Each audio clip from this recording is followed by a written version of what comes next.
Today, I'm going to be talking about uncertainty and in relation to health OCD. You can see I've got a little strip of plaster there. I had to go to the dermatologist and have some skin lasered that was from the sun damage, not high risk or anything like that. But it reminded me of my health OCD and what I was like in the past. Anything like that, I would have been Googling, needing the result to be 0.0001% risk of any cancers. And I certainly do not need that now. And I realise that there's risk in all factors of life, especially driving, for example, in a car, much higher risk than most of the health things that we're very scared about.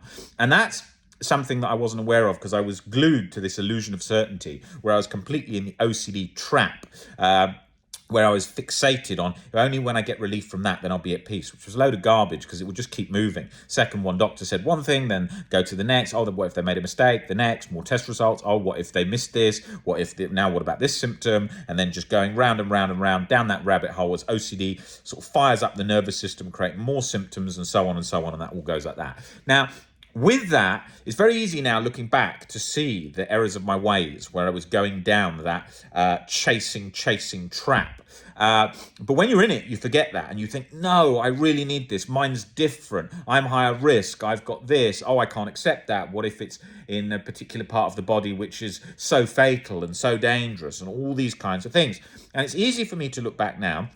But when I was in the midst of it, I was doing all things wrong, compulsively Googling 24/7. What percentage of OCD sufferers are doing that all day long? Spending all day Googling. Most people coming to us all the time. Long-term people that have been coming into me for one-to-ones. How was your week? Oh, I slipped up. I went on Google for 3 hours a day. That's a major compulsion that has to stop. So all those kinds of things, fueling the cycle, keeping the person stuck 24/7.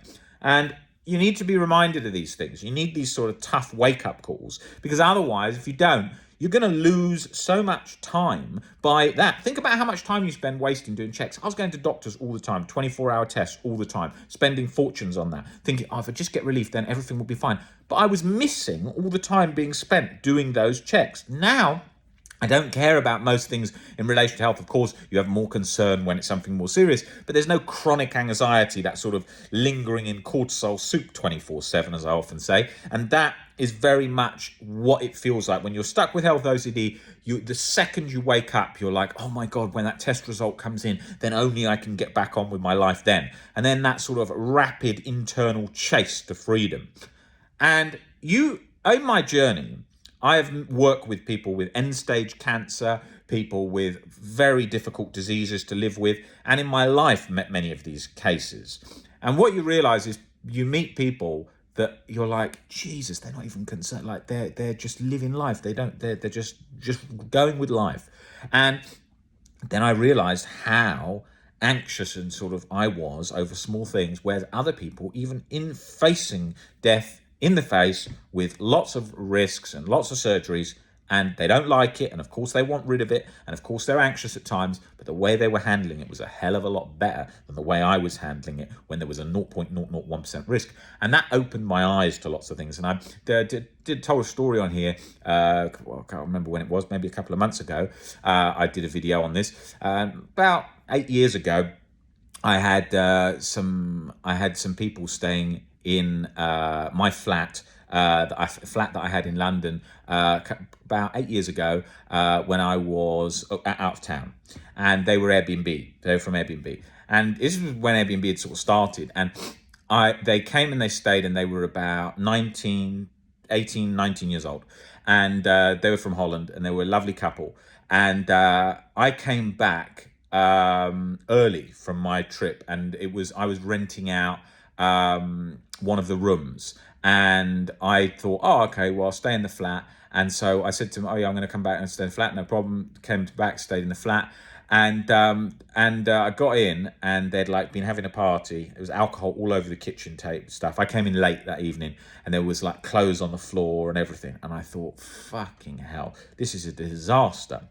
I thought, this is terrible. Like when Airbnb started, I asked somebody who was doing Airbnb in their flat that they had, and they said that it was great. That it was very nice people that were coming to stay. This is long before it became so mainstream. So I thought, oh wow, this is great. This is an easy way when you're sort of you want someone to come and stay for a short time instead of long term. It's easy.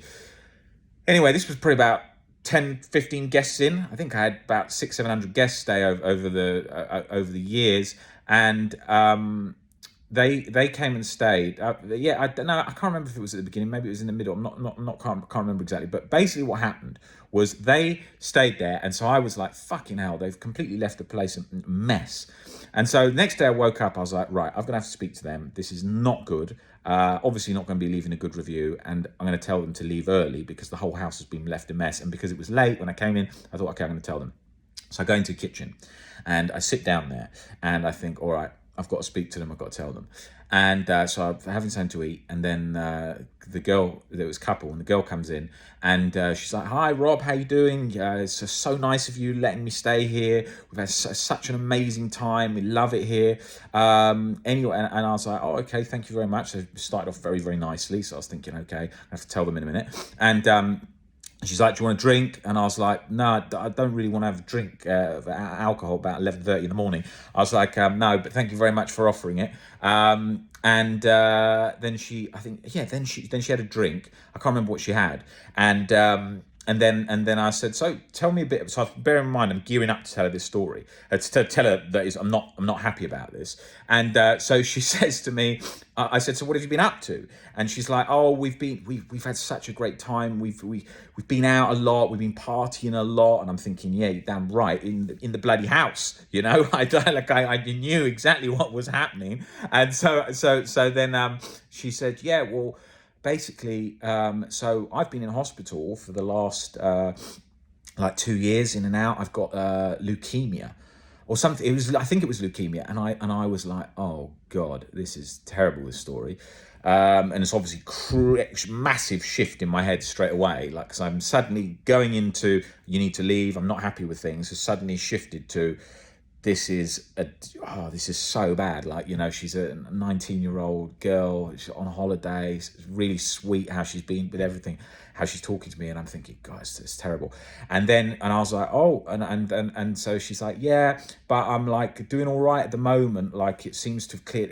I've got it's like gone down a lot, or then still being measured. I'm not an expert on that area, but like, so it's still being measured, but I'm not out of the woods, kind of thing. But like, I just have to carry on now and go along with things. And I have to take tablets and stuff like that."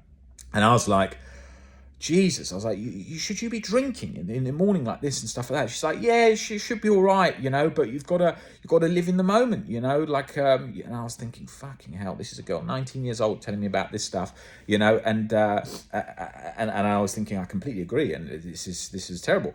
And then the boyfriend comes in, who's about 18-year-old guy, and he comes in, opens a beer straight away.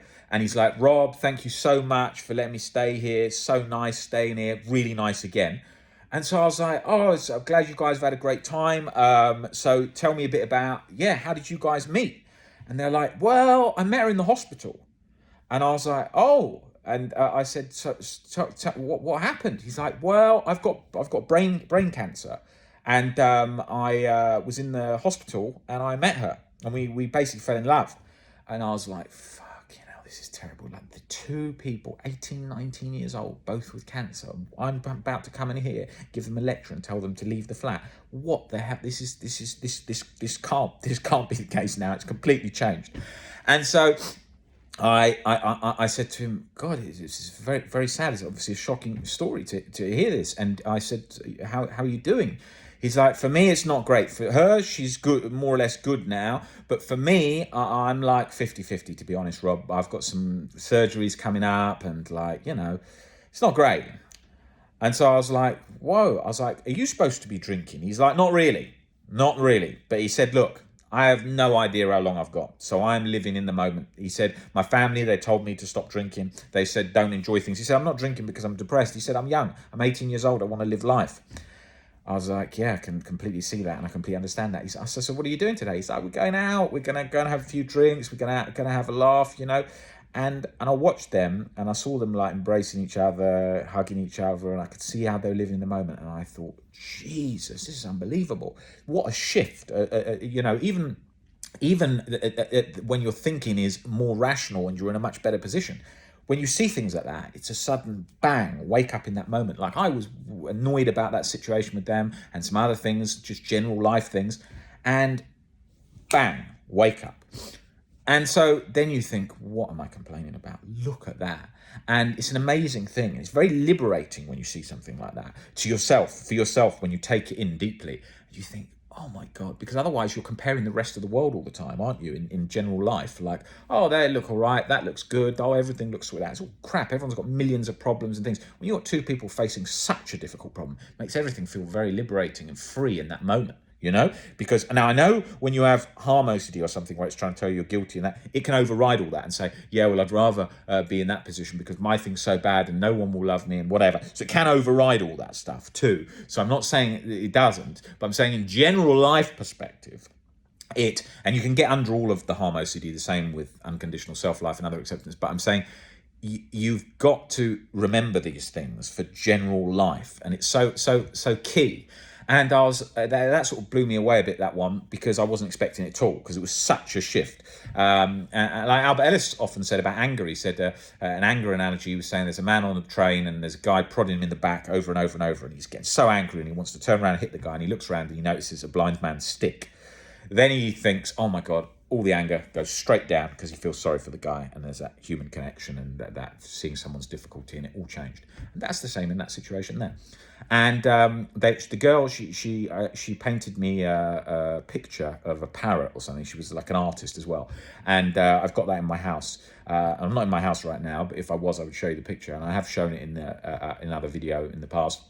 And when she showed me that, and I kept that, I always remembered, and I've got that picture in the living room. I always remember, and I think, look at that for perspective. And about a year later, 2 years later, I had a woman come and stay in that Airbnb, and she came and stayed in that room for 5 days. She was late stage cancer, and I remember her just sitting out on the balcony, and she would just sort of have a glass of wine in the evening, look at the sun setting, and she was just so happy. She was just happy to be on a holiday in obviously, of course, the cancer situation, but she was living in the moment. And I remember then speaking to her about that, and thinking and seeing how that was in my head. And then came loads of people that a year or two later, loads of people that I was seeing more and more coming in with anxiety relating to health and cancers and different diseases. And today I see all the most scary situations you could imagine in the world, from people that have late stage cancers and OCD, people that have anxiety from terrorist attacks. You can see that story on this YouTube channel. If you go to OCD Recovery Stories and scroll down, you'll see a girl's story there who was at the Manchester Arena bombing. Bomb went off, killed all the people around her, left her with PTSD and anxiety, and she couldn't even move. Years of therapy she did, and she was completely stuck, unable to listen to anything about the Ariana Grande concert again, because if she was at that arena, she couldn't even watch it on TV. She'd freeze up, her whole body would freeze in that sort of fight or flight lock-up sensation. And she would just, she was just consumed by anxiety, physical anxiety all the time. And she'd had so many sessions of sort of mindfulness and so on, and she didn't get over it. And then we worked together quite a few years ago now, and she got back to going to everything and living life fully. And in that video, if you see that in the OCD Recovery Stories section in the playlist on this channel, she went back to the Manchester Arena, and she was right at the front next to Ariana Grande at the sort of remembrance concert for the attack, and she went right to the front, was dancing, and she said she had one of the best nights of her life. And so that was, lots of exposures, lots of breaking down beliefs and fears about death and so on, to reverse all that PTSD that had been going on there. And so yeah, when you see all these different situations in life, you've got gratitude and for being alive and being healthy and being able to function and do everything. And when I see some really scary situations with cancer and young people and all kinds of things like that, it always reminds you, and it keeps you aware of how short life is. And I think that's so important if you remind yourself. If you don't, people meet people with disease all the time, but don't take those things in because they think, oh, it's not me, or it's unlikely, or it's not going to happen, or whatever. But you've got to face that right in the face, like that could happen, that could be you, and somebody's living with that. And people live with it better than you can ever imagine. Like those two kids in that house, if I'd taken his heart rate, it would be resting. If I'd had a laugh with him, he'd have been laughing. He, like, that guy genuinely, of course he didn't like his situation, but I could tell, you know, speaking to him and knowing him, that this guy was he wouldn't have been anxious. Okay, you can never tell 100% what someone thinks, but he wouldn't be anxious. He'd be frustrated, not happy with his situation, but he'd completely, like, accepted, do you know what, this is my lot, I'm going out to live my life. And it was very sweet to see a couple like that, and people enjoying life like that, and especially as they were young. I'm thinking back to when I was 18, 19 and going out and living life, and I also had severe OCD at the time, but you know, it was didn't have that risk hanging over your head all the time. And to see two people that had bonded through that struggle, through that difficulty, pretty incredible thing to see. And yeah, so that's what I wanted to draw on in relation to health OCD and that journey. I mean, my journey with health OCD took up a huge period of my life. Constant checks, constant felt like it was imminent death, constant felt like if I left something and then forgot about it, and then I then got a disease, it'd all be my fault, and not able to forgive myself. Or what if I had a disease, passed it on to someone else? That'd be terrible, that'd be unbearable, all these things. And so you're just going through that cycle over and over and over of sort of where it's latched into sort of health OCD / harm OCD, where it's sort of interlinked between the two, and then health, to me, fear of something making you worse, then all the physical anxiety symptoms that I was experiencing, then as the nervous system's firing off every symptom you think's an immediate threat, and so on and so on and so on. And you go down that rabbit hole over and over and over, and until you have an insight into uncertainty, acceptance on a deeper level. It's very, very hard to get yourself out of that situation, especially if you're doing tons of compulsions. You're just like screwing yourself down that rabbit hole 24/7. So it's not helpful.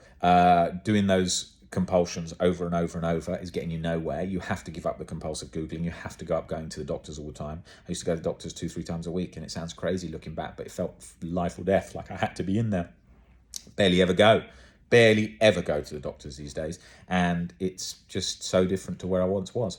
And it's good to reflect on that, to show you guys the journey, so you can see what my journey's like. Certainly wasn't a journey of mild OCD, it was chronic severe OCD. For those of you who've seen my story in this page for many years and followed all the videos, you'll know that. So yeah, I just thought I would come on here and talk a bit about uncertainty and health OCD, because it's a topic that needs more coverage, and specifically more coverage on what works and what doesn't work. Because as we know, so much it's passed off as, oh, you're just having a health thought and just leave it there and just that. And it's not so easy when you think you're about to imminently die and you're chronically anxious and so on.